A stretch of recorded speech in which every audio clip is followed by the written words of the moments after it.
Hello, hello, my friends. Great to see you again. Jay Van Ostrand from Syracuse. I've missed you the last couple days. It's been a real tough and trying time for me. I've been experiencing a little gout the last couple days. No pleasure cruise, I assure you. That being said, I've weathered the storm. I'm back in the saddle, ready to dive back in with you guys.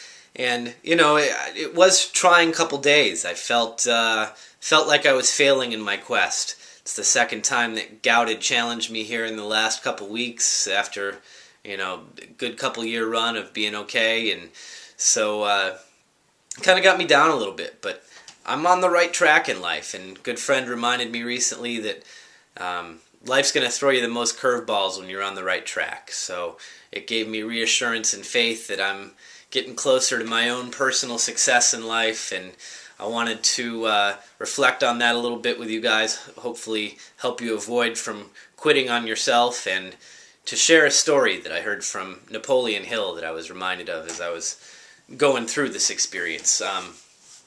You know, Mr. Hill in Think and Grow Rich points out that one of the most common causes of failure for all of us is the habit of quitting when we experience temporary defeat. It happens to everybody at some point in life. You know, it's in order to become a success, you have to have had some stepping stones along the way, I suppose. And in his book, he tells of a story of a Mr. R.U. Darby. And Mr. Darby and his uncle went out to Colorado in the gold rush, you know, 150 years ago or so in this country. And so they went out to Colorado and found a good mine and actually struck some gold, and borrowed all sorts of money from friends and family and whoever would lend it to them to buy the necessary equipment to go back in and dig for gold. You know, they had a drive to dig and grow rich, I suppose. Mr. Hill reminds us that there's way more gold that's been mined in the mines of men than ever came out of the earth, but I digress. At any rate, they're digging for gold, they strike gold, and they borrow all sorts of money to get the machinery, and they go back and they dig, and sure enough, they get a cart full of gold, and they think they've struck it big, and so they keep digging and digging and digging, and eventually they quit, and they sell all their equipment to a junk man who turns around and decides, well, if there was gold in them there hills, it's probably still there, and he enlists the help of an expert, and the expert tells him that they were probably only 3 feet away from the gold. Sure enough, the expert's right. The junk man goes back in, digs out millions of dollars in gold because he didn't quit, and he was willing to seek out the counsel of some experts. You know, so there's a lesson to be learned in that for sure. You know, don't quit on yourself. Seek the counsel of people who know more than you when you're trying to do something.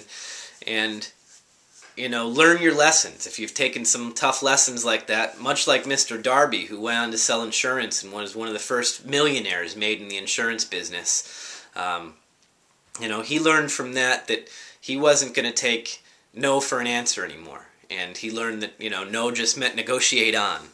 And, you know, that before any success is going to come some temporary defeat. So don't quit.